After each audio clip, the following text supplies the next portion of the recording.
Helicopter দুর্ঘটনায় ইরানের president Ibrahim রাইসির মৃত্যুর পর নতুন নির্বাচন অনুষ্ঠিত হবে দেশটিতে। এই নির্বাচনে প্রার্থী হওয়ার ঘোষণা দিয়েছেন ইরানের সাবেক প্রেসিডেন্ট মাহমুদ আহমাদিনেজাদ। খবর ইরান ইন্টারন্যাশনালের।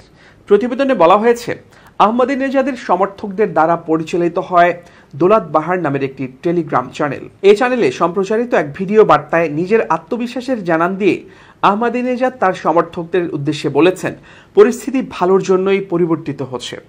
আহমাদিনেজাদ আরও বলেন, পরিবর্তনগুলো খুব ঘন ঘন হচ্ছে। এটা শুধু ইরান নয়, সারা বিশ্বেই।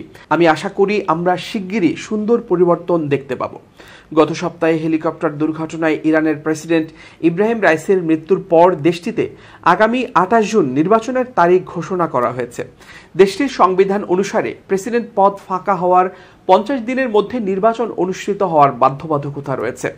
আহমাদিনেজাদের এ সম্ভাব্য প্রার্থিতাকে স্বাগত জানিয়েছে তার সমর্থকরা। তাদের দাবি, তিনি দেশের অন্যতম জনপ্রিয় রাজনৈতিক ব্যক্তিত্ব। ইরানের তাবরিজের পার্লামেন্ট সদস্য আহমেদ আলী রেজা বেগি বলেন, যদি নির্বাচনে আহমাদিনেজাদ প্রতিদ্বন্দ্বিতা করেন তাহলে তিনি বিজয়ী হবেন। অতীতের নির্বাচনের বিষয়টি তুলে ধরে তিনি আহমাদিনেজাদের প্রার্থিতা বাতিলের বিষয়ে সতর্ক করেছেন।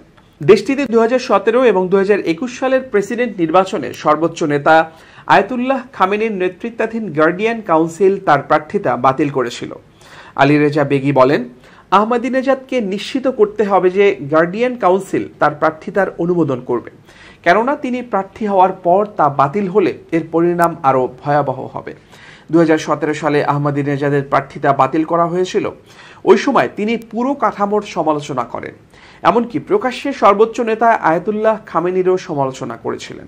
তবে সাম্প্রতিক সময়ে তিনি নীরব ছিলেন।